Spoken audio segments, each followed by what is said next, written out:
Je vais vous poser des questions vraiment simples avec des réponses, si c'est possible, courtes.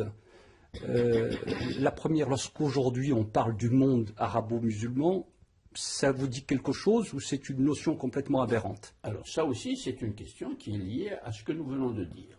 Le monde arabe, le nationalisme arabe, l'unité du monde arabe était le cœur de la politique de Nasser. Abdel Nasser, en Égypte, qui est arrivé au pouvoir avec ce qu'on appelait les officiers libres en 1952, et aussi le Ba'ath, qui lui est parti de Syrie et d'Irak avec Michel Aflaq. Les deux ont développé une sorte de concurrence, convergence vers la proclamation de l'unité de la nation arabe avec un N majuscule, l'Umma al-Arabiyya. Et puis le Qawmiyya, c'est-à-dire le nationalisme de cette unité arabe, de cette grande nation arabe, qui va inclure tout le monde arabe depuis l'Euphrate, l'Irak, jusqu'au Maroc. Alors ça aussi, c'est une étendue totalement idéologique. C'est une construction abstraite de nouveau, qui ne correspond absolument à rien et qui va nier les réalités culturelles, va nier les mémoires collectives et les mémoires historiques.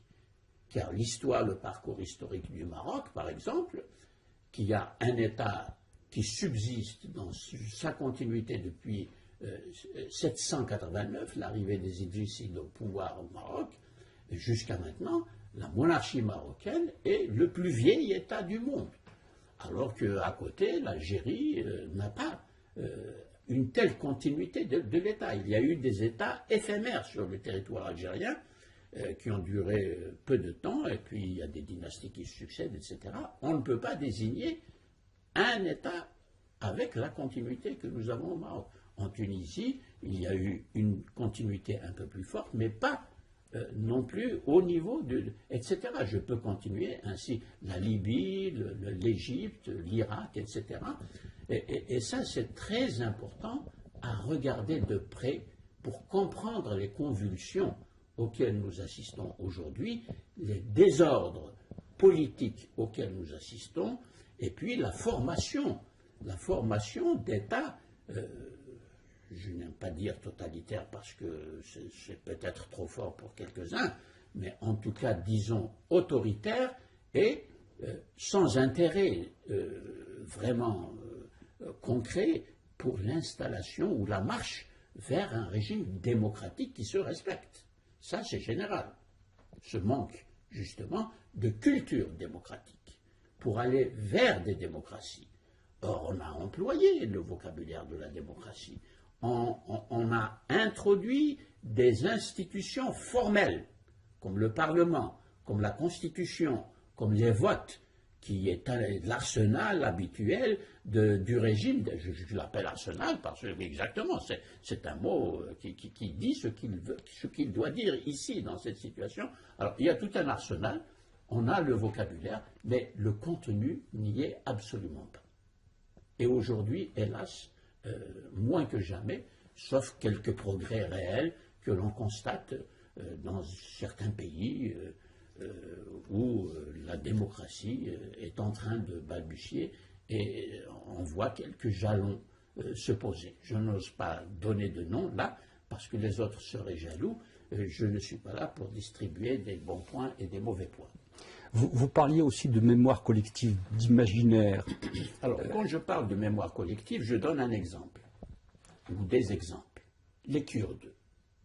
Les Kurdes sont un grand peuple, fragmenté, dispersé entre 7 souverainetés politiques différentes, et toutes jalouses de s'annexer et de dominer les fragments du peuple kurde tel que nous le voyons aujourd'hui sur la carte. Ça, c'est le résultat des grands traités européens pour décider des frontières politiques au XIXe siècle, à la fin du XIXe, et pratiquement jusqu'à la fin de la Deuxième Guerre mondiale. Et il y a là donc une genèse politique et juridique de situations qui aujourd'hui, sont des situations absolument tragiques. C'est ce que j'appelle des tragédies humaines politiquement programmées. Voilà l'exemple concret. Si nous regardons au Maghreb, nous avons une situation qui n'est pas aussi tragique que celle des Kurdes, parce que le peuple maghrébin, le vaste peuple maghrébin, de Benghazi, la frontière égypto-libyenne, jusqu'au Maroc, et de la Méditerranée jusqu'au Niger, c'est un immense espace. Cet espace est anthropologiquement nommé berbère. Le mot ne convient plus aujourd'hui parce que les intéressés le rejettent. C'est un mot qui a été donné à ce peuple au temps des Romains. Parce que barbaroi, ça veut dire des gens qui baragouinent une langue que les Romains, évidemment, ne comprenaient pas. Les Arabes ont repris le mot et l'ont gardé. Ibn Khaldoun, dans sa grande histoire, il l'a intitulé Tarikh al-Barbar, en arabe. Histoire des Berbères. Ibn Khaldoun. 14e siècle. Il est mort en 1406. Donc, il y a là, quand même, une réalité anthropologique, culturelle, historique, extrêmement importante. Et non, nous allons l'effacer. On n'en parle pas du tout. À l'école, par exemple, on n'en parlera pas. Silence absolu. Alors qu'il y a des millions de citoyens algériens et marocains, moins en Tunisie, pour des raisons historiques, quelques-uns en Libye encore aujourd'hui, dans le Jebel Nafoussa.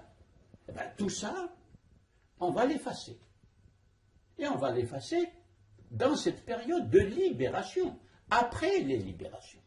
Et ça donne la situation que nous vivons, c'est-à-dire des frustrations, des fragmentations et la difficulté quand même de constituer une plateforme commune et solide, effectivement, pour construire la nation. La nation française s'est construite comme ça.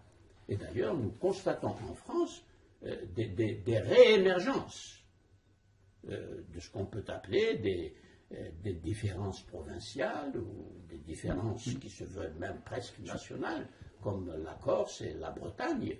Ça, c'est un phénomène qu'on retrouve dans le monde entier.